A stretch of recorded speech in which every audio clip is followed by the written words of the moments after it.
Ассалаумағалейкум құрметті достар. Бүгінгі видеода анардың адам организміне керемет пайдалы әсері жөнінде айтатын боламыз. Сондықтан видеоны соңына дейін көріп, қызықты ақпаратты жіберіп алмаңыздар. Егер анарды үнемі пайдаланатын болсаңыз, онда сіздің жүрегіңіз сағат сияқты тоқтамай жұмыс істейтін болады. Сондай-ақ кәрілік сіздің есігіңізді ерте қағуға жол бермейді. Анар жемісі шырыны қандай дәруменге бай екені барлығымызға да таныс. Өйткені бұл жеміс туралы аз жазылып жүрген жоқ. Дегенмен анар жемісінің ерекше қасиеттері мен пайдалы жақтарын біле жүргеніңіз жөн. Құрметті достар, осы айдың аяғына дейін каналымызды 40 мың жазылушыға дейін жеткізуді жоспарлап отырмыз.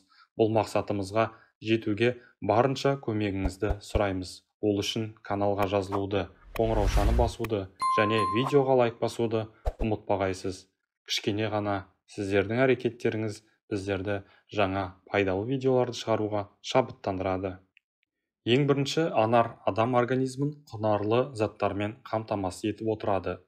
Оның құрамында 15 түрлі амин қышқылы бар. Сонымен қоса К, С, В9, В6 дәрумендері мен минералдарға, калий, мырыш, фосфорға бай. Анар калориясы төмен жеміс. 100 грамм жемісте бар жоғы 72 килокалория болады. Шырынның құрамында танин болуына байланысты және жемісінің қабығын медицина асқазанның жұмысы бұзылғанда, ал кепкен бұтақтары мен діңінің қабығын ішек құртына қарсы дәрі ретінде қолданады. Асқазан ауыратындар асқазан сөлінің қышқылы жоғары. Гастритпен ауыратындар, сондай-ақ энтероколитпен ауырғанда анардың ащы сұрыптарын пайдалануға болмайды. Қанның құрамында темір аз болса және адам сүйектері сынғанда тез бітіп кету үшін анарды жеу керек. Анар шырынының тағы бір ерекше қасиеті, ол радиация әсеріне шалдыққандарға көп көмектеседі. Анар шырыны иммунитеттің жағдайын жақсартады, нәтижесінде ағза тұмау сияқты ауруларға шалдықпайды. Жөтел кезінде тіпті анар шырынымен тамақ шаюға кеңес беріледі. Анар құрамында калийдің мөлшері өте көп болғандықтан, ол қан қысымын төмендету үшін өте тиімді болып табылады. Анардың құрамында қабынуға қарсы тұратын зат бар және ол буын ауруларына шалдыққан адамдардың шеміршектері ыдырауының алдын алуда маңызды рөл атқарады. Анар шырыны сондай-ақ адамды буын қабынуына шалдықтыратын ферменттердің артуына кедергі жасайды және шеміршектердің бұзылуының алдын алады. Анардың құрамында өте көп мөлшерде эстроген элементі бар. Бұл элемент әйел адамдардың сүйектерінің қаусап кетуінің алдын алады. Анар ағашы жұмақ ағашы деп те айтады. Ибн Аббастың жеткізуінше, біздің пайғамбар оған Алланың сәлемі мен игілігі болсын, анар дәндерін біртіндеп жейтін. Біз одан неге олай жасайсыз дегенімізде, жер бетінде бойында бір дәні жаннаттан болмаған бірде-бір анар ағашы жоқ. Мен осы дәндердің бірі жаннаттық деп үміттенемін деп жауап берді Табарани. Ал Әли, оған Алланың разылығы болсын, Алла елшісінің, оған Алланың сәлемі мен игілігі болсын, анардың қызыл етін жеңіздер, себебі ол асқазанды тазартады. Ахмад ибн Ханбал деп айтқанын естіген. Анар косметика саласында да аса кең таралған. Ол теріні бос радикалдардың әсерінен қорғайды, теріні қалпына келтіру процестерін белсендендіреді, оны қоректендіреді және жандандырады. Сондай-ақ коллаген мен эластиннің синтезделуіне мүмкіндік туғызады.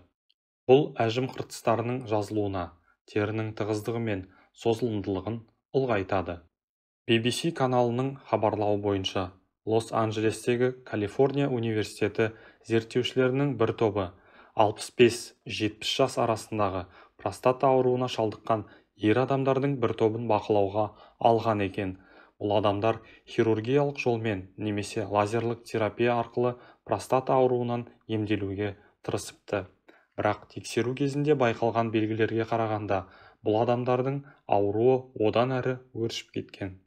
Зерттеушілер ауруға шалдыққан осы адамдардың бірнешеуін таңдап алып, оларға күніне белгілі бір мөлшерде анар шырынын беріп тұрды. Бұл шараның нәтижесінде осы адамдардағы простата ауруының өршу жылдамдығы анар шырынын ішкеннен кейін айтарлықтай бәсеңдеді. Анардың шырынын кезінде йодтың орнына жараны дезинфекциялау мақсатында қолданылған деген деректер бар. Қиыр шығыс халқы бұл жидекті жеміс-жидектердің патшасы деп атайды. Тіпті анардың түбі патша тәжіне ұқсағандықтан солай атап кеткен деген аңыздар да бар. Қиыр шығыс халқы адам баласы күніне бір шиша анар шырынын ішсе, еш уақытта обыр ауруына шалдықпайды деген нанымды ұстанған. Уақыт өте келе анардың зиянды ісікке төтеп беретін күші бар екенін ғалымдар дәлелдеген. Анар жидегінің құрамында шарап немесе көк шайға қарағанда антиоксиданттардың мөлшері өте көп. Диетолог мамандар күніне 3 мәрте анар шырынына бір ас қасық бал қосып ішуге кеңес береді. Бұл ем атеросклероз, анемия, жүрек ауруларының алдын алып иммунитетті күшейтеді. Алайда ағзасында қышқыл мөлшері шамадан көп жандарға анар шырынын пайдалануға мүлдем болмайды.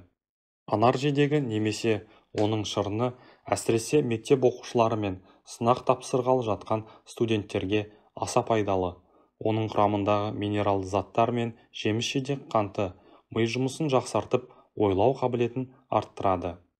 Гастрит, асқазан жарасы, тағы сондай сияқты түрлі асқазан ауруларымен зардап шегетін жандардың анар шырынын қайнаған сумен араластырып пайдаланғаны жөн. Себебі шырын құрамындағы әртүрлі қышқылдар асқазан ауруларын асқындырып алуы мүмкін. Тамақ ауырған кезде анар қабығы көмекке келеді. Анар қабығын үккіштен өткізіп, оған қайнаған ыстық су құйыңыз. 10 минуттан кейін тұндырып, күніне 2-3 ас қасықтан 3 мәрте ішіңіз.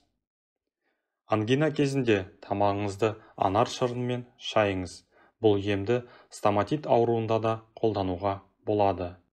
Осы орайда тек қышқыл анардың дәндерін пайдаланбаңыз. Ыстығыңыз көтеріліп, қан қысымыңыз төмендегенде не жоғарылағанда бір стақан анар шырынын ішіңіз. Араға 1,5-2 сағат уақыт салып, емді қайталаңыз. Анар ағашының жапырақтары да пайдалы. Жапырақтарды кептіріп, кейін қайнатып шай түрінде пайдалануға болады. Анар шырыны қатты қышқыл болмауы керек. Қышқыл шырын тіс эмалінің құрылымына кері әсерін тигізеді. Іші өткен балаға анар қабығының тұнбасын ішкізуге болады. Себебі оның құрамында ағзадағы уытты шығаратын алкалоидтар бар. Тұнбаны әзірлеу үшін термосқа 0,5 литр қайнаған су құясыз. Оған бір ас қасық ұсақталған анар қабығын салып, қақпағын мықтап жабыңыз. Шамамен 4 сағаттан соң дайын болған емдік тұнбаны сүзіп алып, бірнеше реттен ішкізіңіз. Бұл ретте айта кететін жайт, бұл емді тек 7 жастан асқандарға ғана қолдану керек. Құрметті достар, видеомыз ұнаған болса, видеоға лайк басуды, каналға жазылуды және қоңыраушаны басуды ұмытпағайсыз. Видеоны достарыңызға, туыстарыңызға жіберіп, олардың да дені сау болуына өз септігіңізді тигізіңіз. Келесі видеоларда жүздескенше аман сау тұрыңыздар.